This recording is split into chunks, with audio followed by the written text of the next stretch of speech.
And welcome to another episode where I'll be letting you know of all the Kickstarters and GameFound campaigns launching this week. And if you're new to the channel, don't go away just yet. I apologize for that. Last week I was considering moving the intro to another part of the video or just getting rid of it completely just so that we could jump straight into the content. But before I made any rash decisions, I did want to ask the viewers and see what they would prefer, and the overwhelming consensus was to keep the intro as it is, and a lot of you really seem to like it, so this decision was completely out of my hands for keeping the intro, and if it happened to be slightly obnoxious and loud, well, I take no responsibility for that. But before I get started, I do like to go over some new announcements and discoveries I just found out about in the past week, and I actually found out about this one a while ago, but I don't think I ever mentioned it. You might have already heard it from other channels or other content creators, but the Return to Dark Tower is going to be having their second printing at the end of July, so if you missed out on the first campaign, this is a game that's getting a lot of love, and if you happen to play it and you really like it, you will have a chance to get in on it. And if you did enter one of the many giveaways over on Board Game Co's channel, where he sent you to a bunch of different really excellent content creators that you should definitely subscribe to, you'll definitely want to check out this week's Week in Review because he's going to be announcing all the winners for each of the games that he's given away. And you'll also want to subscribe to his channel as well because not only does he run awesome giveaways, but he also just provides a ton of different content. I'm sure you've already heard of him, but if you've been watching his videos and you haven't subscribed already, definitely show him some support because I know how hard it is to even just get one video out per week,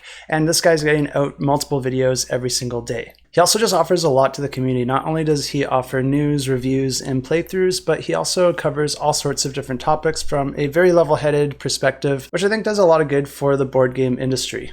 And the only other piece of news I have this week that I'm pretty excited about is that I am filming this episode a little bit early because I plan to go up into more northern Ontario to the Muskoka Lakes area this weekend. It's a beautiful place. If you haven't been there, I highly recommend it. But if you're interested in what sort of games I would bring to a cottage weekend, not everyone I'm going up with is a huge gamer, so you always want to be understanding of that. So I really just want to bring games that are quick to play, quick to teach, and always a good time.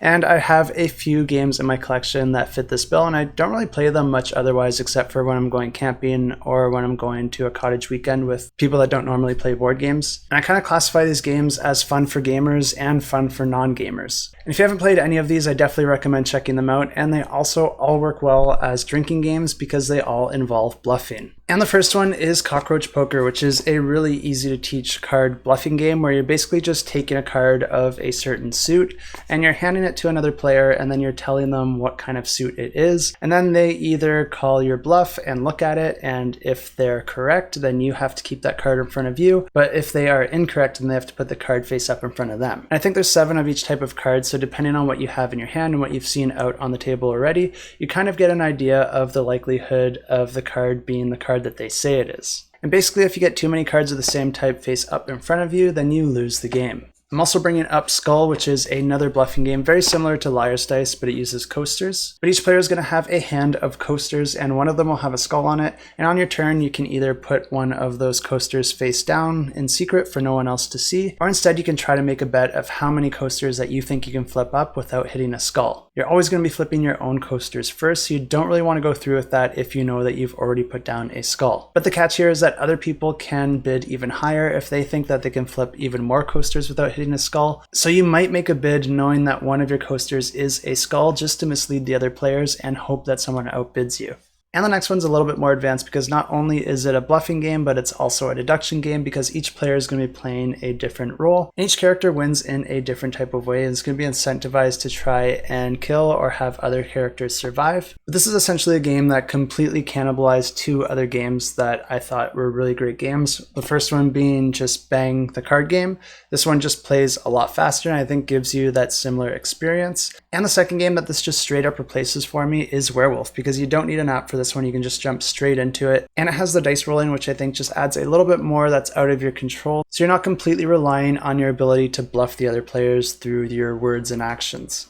And I did mention Liar's Dice a few minutes ago, and I 100% will be bringing up enough dice to play a game of Liar's Dice with 5 or 6 people. And if you haven't played that before, each player is just essentially rolling a few dice under a cup, and then each player can essentially do one of 2 things. You can either bet how many dice of a particular value were rolled collectively across all the players, only being able to see your own dice and knowing how many dice all the other players have. Or alternatively, you can challenge the player who went before you if you think that their number is wrong. At that point, all the players lift up their cup, and if there's less dice than the number that the player said, then they lose one of their dice. And when a player loses all their dice, they're out of the game until there's just one player standing. And every single one of these games here is under 20 bucks Canadian, so you don't really have to spend a lot here to have games that play over a wide variety of player types and player groups. I think that counts as a long enough intro, so let's check out the Kickstarters. And the first campaign we have launches on June 27th, and I never actually got final confirmation on this one. I know that it was supposed to launch on the 21st, then they pushed it back aiming for the 27th, but it still seems like they're working on it, so I won't be surprised if this gets pushed back once again. But this is for the reprint campaign of Company of Heroes, and this plays 4 players and takes about 60 to 90 minutes to play. But not only are they reprinting this, they also made some new refinements and improvements, adding all sorts of new content, including 40 missions and some brand new 3D models. And this is a game that's based on the video game with the same name,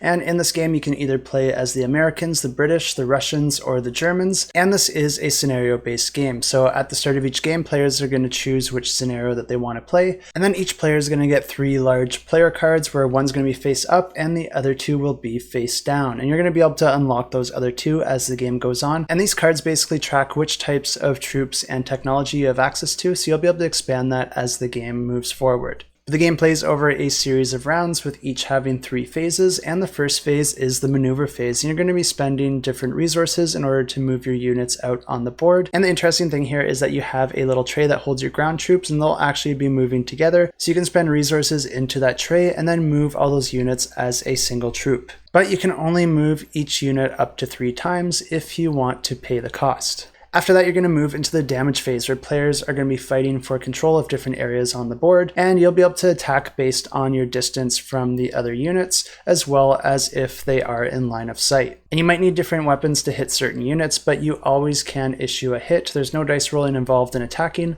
but the opponent player will be able to roll a defense dice to see how they can counter against it. After that, there's the supply phase, where depending on the areas that the players are controlling, you can earn things like manpower, munitions, fuel, and victory points. You'll then be able to spend these resources in order to build new buildings, purchase additional units, upgrade your abilities, or unlock the more powerful endgame units that are provided on your other cards, and also gain extra experience cubes that you can spend in order to upgrade the cards that you already have. And each scenario usually offers 2 different ways that you can win the game. You can either collect a certain amount of victory points first, or you can totally annihilate the enemy's bases. And if you're interested in this one, you can sign up to get notified on their website. And launching on June 28th, we have EcoWarriors, and this is a team-based trivia party game where each team's going to take turns selecting cards and then answering a multiple choice question, and then trying to be the first to collect 3 cards of the same type. And an example question might be, what do crayfish, jellyfish, and starfish all have in common?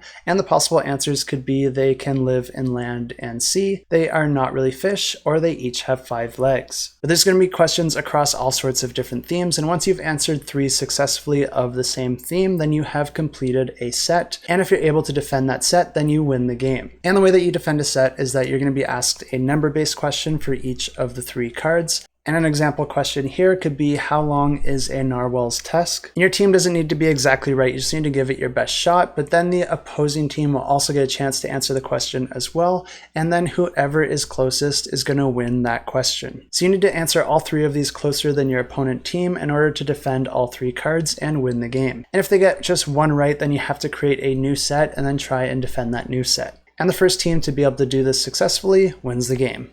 And also launching on June 28th, we have Drop Bears Survival Series Chapter 1, and this plays 1 to 4 players and takes about 30 to 60 minutes to play. And this is a cooperative game where players are campers in the Australian outback, and you're going to be dealing with different dangers such as the wildlife, the environment, as well as the landscape. But the most deadly of all are the drop bears. And if you're not familiar with drop bears, these are basically koala bears, but rather than being vegetarian and sleeping for 23 hours of the day, these ones are 100% carnivore, and they will find you and they will eat you. And players don't start with any weapons, so you're going to have to try and work together the best you can, use your wits, and try to survive until dawn. At the start of the game, each player draws a random camper card, and then that's going to dictate which camper you're playing as at the start of the game. Each camper is going to have a tracker to track their health, their heart rate, and their unique ability. But the interesting thing here is that if you die, you're not actually eliminated from the game. Instead, you get to pick one of the available camper cards, and you continue the game as that camper. But if too many campers die, then you will will collectively lose the game. And with this really cool theme and these beautiful miniatures and components, it's no surprise that this one is our Discord pick of the week. The game uses a board to track your progress towards dawn, and the game essentially alternates between the survivor's turn and then the drop bear's turn. On a player's turn, they're essentially trying to do two things. The first is to survive because, like I said, if too many campers die, you lose the game. But then you're also trying to earn survival points because to win the game, you also need to have collected a certain amount of those by the final round. But the really interesting thing here that I think sounds like a lot of fun is that these survival points can also be used as a resource in order to activate your camper's special ability or in order to reroll dice if a drop bear is attacking you. And on the player's turn, they're going to be collectively choosing their actions, and there's a few that you can choose from. The first is the Explore and Run action, where you will be revealing a new map tile and adding it to the board, and possibly using it to try and escape a drop bear. And there's all sorts of tiles that can come up, but you're probably hoping that it will be an Endeavor tile, because that will allow you to perform the second action, which is the Search and Endeavor action. And this will allow you to search for different gear cards and craft items to help you survive and defend yourself against the bears. And if you think you're safe, the final action you can perform is to rest and heal, and this will allow you to recover some of your wounds. But you'd probably expect that moving through the Australian outback with little sleep while being chased by bloodthirsty bears is a little bit frightening. And if your character ends up in too many situations that raise their heart rate, then they're going to start acting erratically and start to do things out of your control that could potentially get them killed. But after all players have had their actions, it moves on to the drop bear's turn, and another drop bear may be spawned on the map depending on which round it is, but then each bear moves one by one according to their movement rules, and if they end up on the same tile as a camper, then they're going to attack that camper. And in the first half of the game, the bears are primarily going to attack using dice rolling, and you're going to roll a number of dice associated with that bear to see how many hits that they actually get on your camper. But the bears get a lot more aggressive in the second half of the game, aggressively stalking your campers, and they also gain access to their asymmetric abilities. This means that players will really want to use that first half of the game to prepare and stock up for what the late game has in store for them. And if the players are able to accomplish their goals and survive the night, then they win the game. And if you're interested in this one or any other campaign that I'm talking about in this video today, I have links to all these campaigns in the description below. And the next campaign, also launching on the 28th, is called the Maid Saga, the story of Faltisia. And this plays 3 to 6 players and takes about 60 to 90 minutes to play. And this is a card drafting board game that plays over 3 rounds, with each round representing a year. And players are going to be playing as different characters, and you're going to be trying to use each round in order to increase your strength, your wisdom, your beauty, and purity in order to score the most victory points and win the game. Each round you're going to be drafting cards into your hand, and then you're going to be using those cards to choose whether to attend class to improve your abilities, or instead skip class to choose from a number of extracurricular activities. Players are essentially going to be earning different cards and then earning different resources and then combining those together in order to perform different actions, and in the end converting those resources and cards into victory points. I couldn't find too much more info on this one, so if this sounds like one that you might be interested in, definitely check out the campaign once it launches, and I have links to that in the description below.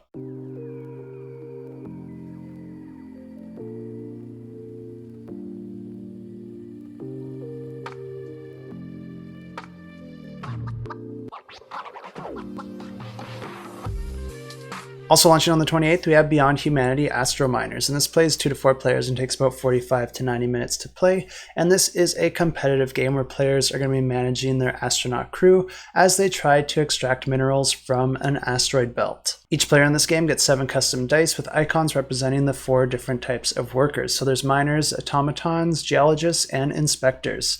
And on a round, players are going to simultaneously roll their dice, then they're going to take actions in turn order, placing the dice in different action spaces in order to take those actions. And some of the spaces might require a certain type of worker to be rolled, but the different spaces could do different things like gain you the first player marker, gain you basic resources of a certain type, gain you mission cards that you can complete in order to gain victory points and a one-time use ability, or instead gain order cards that if you complete those, you will gain some rare resources. And there's some other types of cards like expedition cards, bulletin cards, and tech cards that will gain you some special abilities, rare resources, or more cards, but I think that the order cards and the mission cards are the most interesting. And I think it's with these cards that most of the action is going to happen, because when a player gains a mission card, they'll be able to pay to put it out on the board.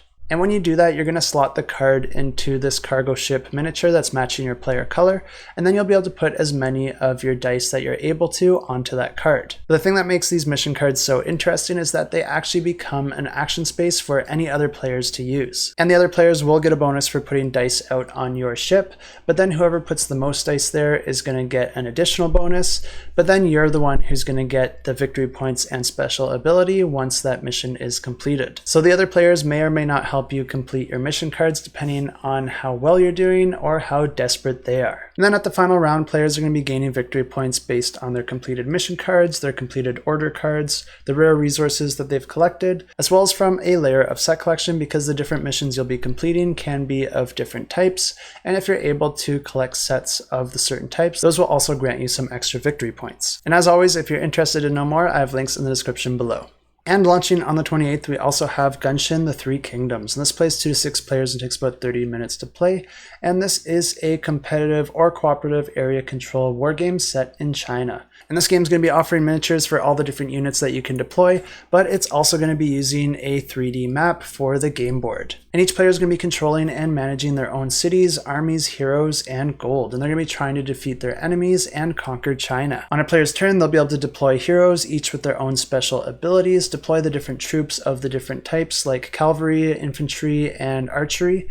And players will be trying to maintain control of different areas on the board in order to gain and allocate resources, and then spend those to perform those various actions. But if players think that they might have something that another player might really want, they can also engage in negotiation. So not only is there strategy out on the board, but there is also a bit of diplomacy. Also on the 28th, we have Hijacked, and this is a cooperative hostage negotiation game where players are trying to evacuate passengers from a grounded aircraft, and you're trying to do this all before the team of police invades the plane using force. And this game is going to be played over a series of rounds, and players are going to be using dice worker placement in order to perform various actions on their turn. And players will be using these different actions in order to do different things like build trust with the hijackers, earn demand points that they can spend to make different demands, and then negotiate with the hijackers to try and get as many passengers off the aircraft as safely as possible. This is another one that I wasn't able to find too much information on, but if you like worker placement and you like the theme, definitely check this one out, and I have links in the description below. Also launching on the 28th, we have Splintered Lands, and this is a 2-player head-to-head post-apocalyptic expandable deck-building game, and this one takes about 30 to 90 minutes to play. And in this game, players are going to be playing as leaders of a group of survivors, and each player is going to be trying to eliminate the other player in order to claim the territory and resources as their own. Each player is going to be starting with 100 authority, and these are essentially your victory points, but the first player to lose all their authority is going to be the one to lose the game. But an interesting aspect here is that your authority doesn't only act as a counter, but is also a resource that you can spend to perform various actions throughout the game. And each player starts the game with the exact same set of 11 basic starter cards, and there's going to be an assortment of different decks of cards that you can include in the game, but the players are going to decide together which 3 that they want to include in this game. This will add a lot of variability from game to game, but it also keeps an even playing field because each player does have access to all the same cards. After the players have chosen the 3 decks that they want to play with, you're going to shuffle those decks of cards together, and then you're going to draw 5 of them and put them face down on the table in reach of both players. And since this is a deck building game, this row of cards is what players will use and replenish as they add more cards into their deck. But in order to understand how this game plays, you're going to have to understand how the cards get put out on the table, and each player is going to be managing their own little tableau of cards known as their enclave, and this is where you're going to be putting your cards into. And players are going to have 4 different wall spaces, but those just represent 3 different walls. So the 2 on the left are going to represent the left wall, the 2 in the front represent the front wall, and the 2 on the right represent the right wall. And players will each be able to deploy 2 survivors face up per wall. Inside the wall, there's reserve cards, and this is where players can have a little bit of secrecy because you can put these cards face down. And these cards offer players with a little bit more flexibility because you can either use them as additional troops in a surprise attack, or you could hold them back and keep them as defense units. Players can also add 1 attachment to each of the 3 walls, and the attachment cards are going to boost your defense and add some special effects if a player goes to attack that wall. And that's pretty much everything there is to know about the way that the cards are put out on the table. But then just going a little bit more into detail with your main survivor cards, they're going to have a cost to recruit, they're going to have a damage and defense value, and they'll also have some special abilities and synergies so that if you pair certain cards together on the same wall, it'll actually boost their effectiveness. The game plays over a series of rounds with each player having a turn as the active player, and during their turn there's going to be 3 different phases. The first phase is the deploy phase, where the active player is going to choose an opponent's wall to attack, and you're going to deploy your cards there and add up their total attack power, and you're going to deal damage first to the defending cards that they have at that wall, and then any further damage will be damage done to their authority. After that we move into the fortify phase, where players will be able to choose cards from their hand and then deploy them out into their wall, replacing the cards that were either played or destroyed. And then finally there is the dunes phase, and this is where the active player is going to be able to recruit more cards into their deck. And the way that this works is that you're going to have to pre-commit an amount of authority, and if you commit more authority you'll be able to reveal more cards from that shared row. This creates a bit of a push your luck mechanism where you don't want to overcommit to reveal too many cards, but you don't want to reveal too few cards and then not be able to get a card that you want. And the cards themselves also have a cost to recruit them into your deck, so you'll also have to consider that into your decision making as well. After that, any cards that you played get discarded into your discard pile, and then you draw back up to 5 cards, and then the other player gets their turn. And then the rounds continue like this until one of the players gets down to 0 authority, and then the other player wins the game. I think this one looks like quite an elegant design. I really like the variability with the different decks that you choose at the start of the game. And I like that there's a lot of small but really meaningful decisions, like how much authority you want to commit when you're going through the dunes row, as well as which cards you want to pair together to best defend your wall, but also best attack your opponent. The turns look really quick and snappy, so I think this is going to pack a lot of fun decisions in a very small amount of time, which I think is a recipe for a really fun game. So if you are a fan of card battlers, I don't think you can go wrong checking this one out, and as always I have links in the description below. Also launching on the 28th, we have DemLoc, and this plays 2 to 4 players and takes about 60 to 90 minutes to play. And this is a competitive skirmish game where players are playing the role of a guild master. You're going to be growing your guild, building armories, gaining new mercenaries, and then sending them out on missions to gain rewards to further grow your guild. And this is a scenario-based game that will have a whole bunch of different scenarios that you can choose from when setting up your game, but you're going to be choosing those scenarios from an app, which is going to allow them to add more scenarios in the future. Each player starts the game out with a mercenary card to add to their guild, and each mercenary is going to have their own different set of stats, strengths, and weaknesses, as well as a special ability and a slot to add 2 additional weapons. And if your mercenary is skilled in arcane magic, you'll also be able to gain an arcane card that will slide into the side of your card, and you'll be able to use mana later in the game in order to activate your magical abilities. And the game plays over a series of rounds, each with 2 phases, where players are going to be taking turns performing their actions. And the first phase is the strategy phase, and this is going to allow players to move their units, channel their mana, use mana, or even use ranged weapons. But something that's interesting about this game is that you'll also be spending movement points in order to rotate your unit, and the way that they're facing also does matter at various points in the game. If you can attack another player with a ranged weapon, you're going to be checking your mercenary card to see how many dice you can roll, and if you roll an attack value higher than your opponent's defense, then you will inflict a hit. Each character is going to have an armor value and then a health value, and some attacks will break their armor before damaging their health, but other attacks can bypass their armor and attack their health directly. Another interesting aspect of this game is that if you didn't hit your opponent, your projectile is still going to go somewhere, so you're going to be rolling a die to see which direction it goes, and it could potentially hit another unit or even one of your own units. But instead of attacking a player, you can instead choose to channel your mana, and to do this you're going to be rolling dice in order to gain mana, and there's a few different icons that can show up when you're rolling those dice. Some will add mana to your pool, but there's always a chance of rolling broken seals, and if you roll too many of those, your character is going to go mad. And if this does happen, your character goes mad for the rest of the game, and you'll no longer be able to have control over their movement, and instead they're going to move similar to a missed projectile, where you're going to be rolling a die to figure out which direction they're going to move. After that, they're going to be using their arcane power to cast a really powerful negative effect to anyone that's in their vicinity, whether it's your team or not. Then they're always going to lose HP at the end of their turn until they eventually die. But if channeling mana sounds a little too dangerous for you and you have some stocked up, you can always spend your mana in order to summon a demon.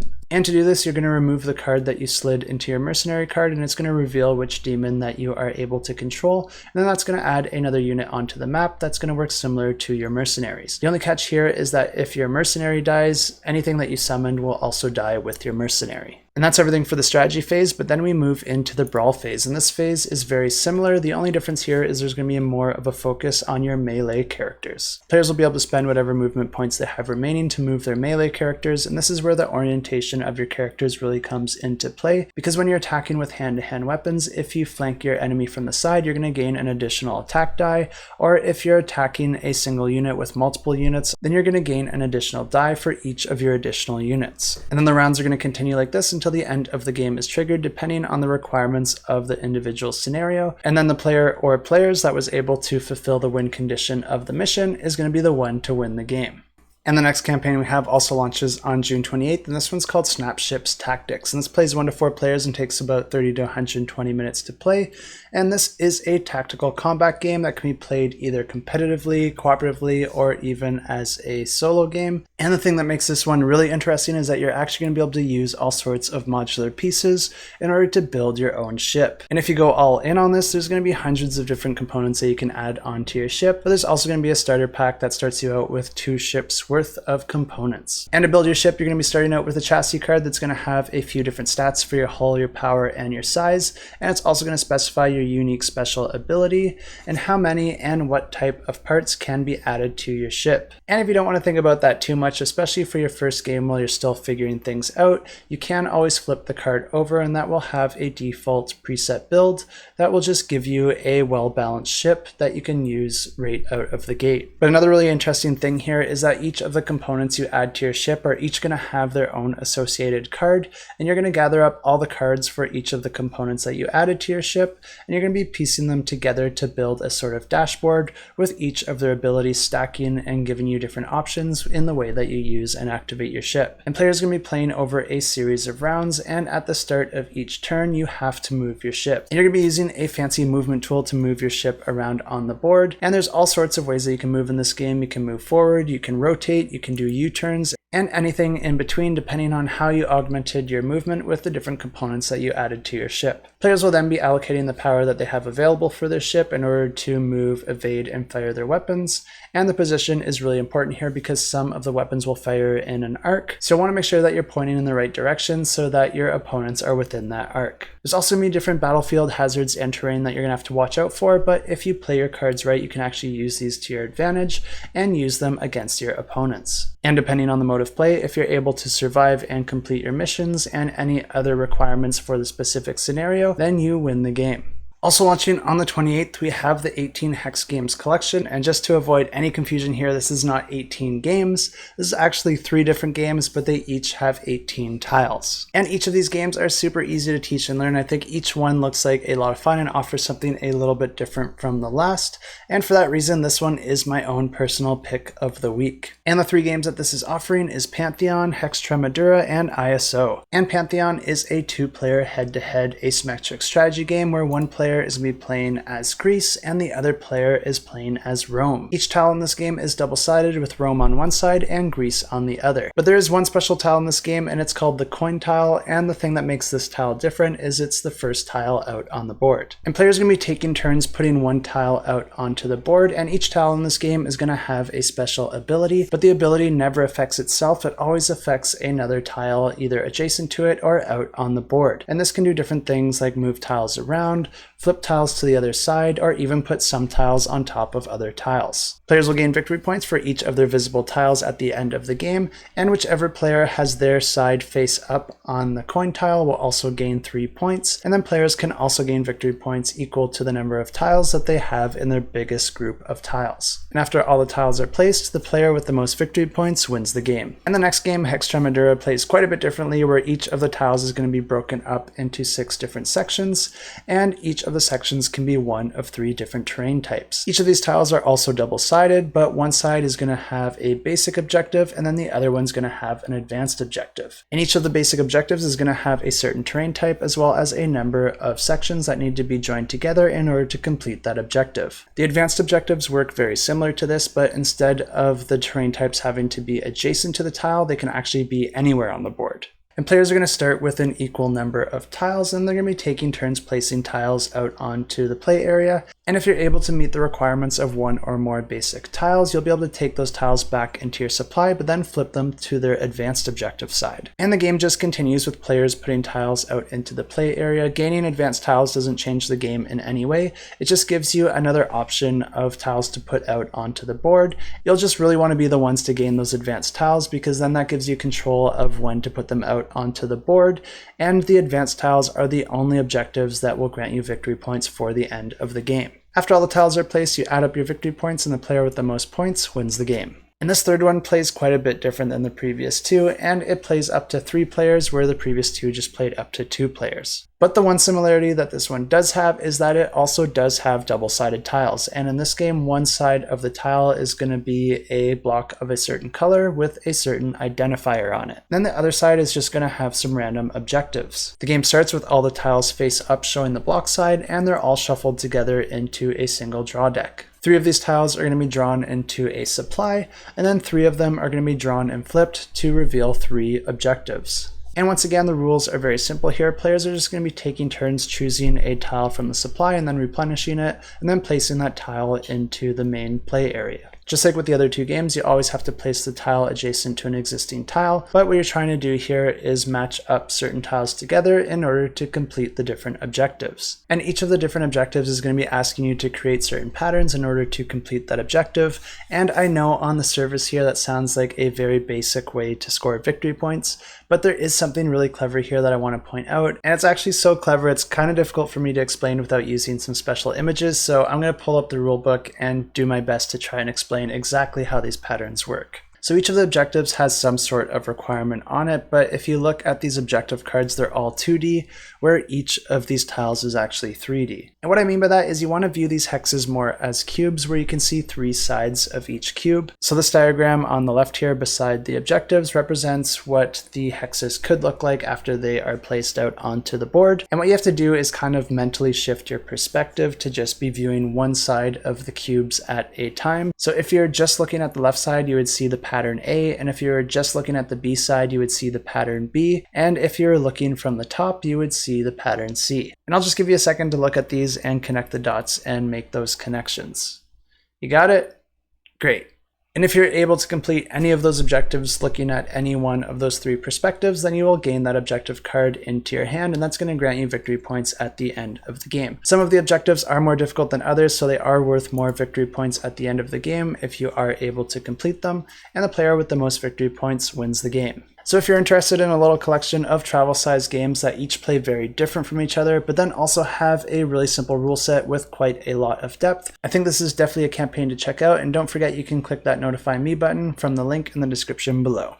And on June 29th, we have Clash of Armies Medieval, and this plays 2 players. It takes about 30 to 50 minutes to play, and this is a head-to-head deck builder where each player is going to be starting the game with a few resources and a few soldiers in their deck. And this is a really interesting card battler because you're not actually putting cards out onto the table into any tableau. Instead, you're just going to be playing those cards in your hand, using their effects, dishing out their attack power, and gaining their defense. Players will be taking turns drawing 5 cards into their hand, and then you're going to be choosing from those cards the cards you want to play in order to issue damage to your opponent or gain fortifications and defense for yourself. Any cards that you didn't play will still get discarded, but you will be compensated with golds depending on the amount of gold that that card will grant you. And then before your turn ends, you can spend that gold to buy more cards to add to your deck from the shared supply. After that, you draw back up to your 5 cards, then your opponent gets a turn, and then the game continues like this until one player deals enough damage to their opponent to win the game. And those are all the campaigns I have for you this week, but don't leave yet because we do have a giveaway to announce, and this one's going to be for Death by Coconuts.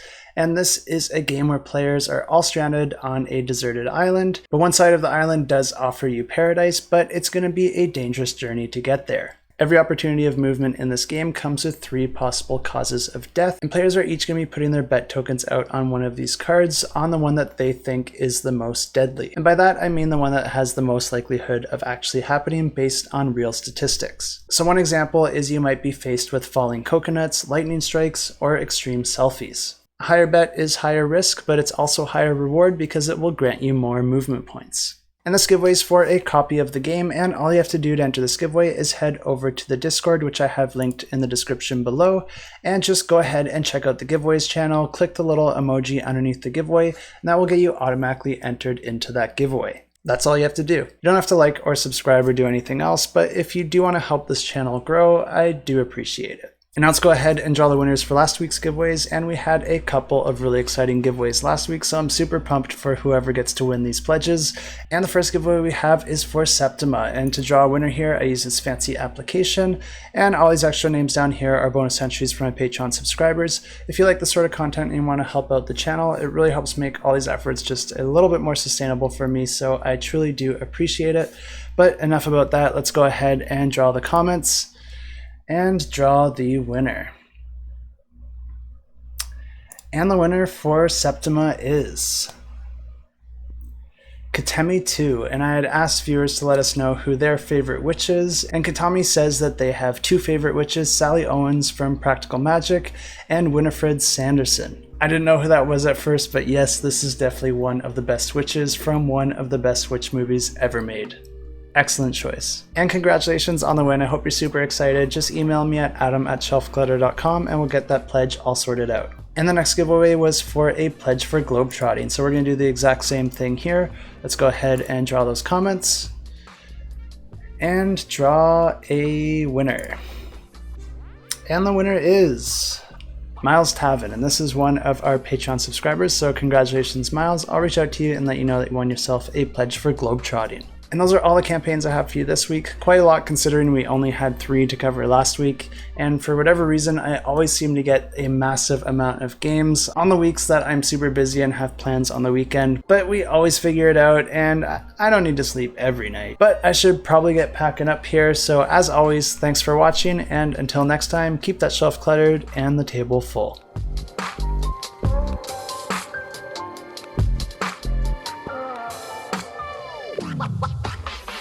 Wow.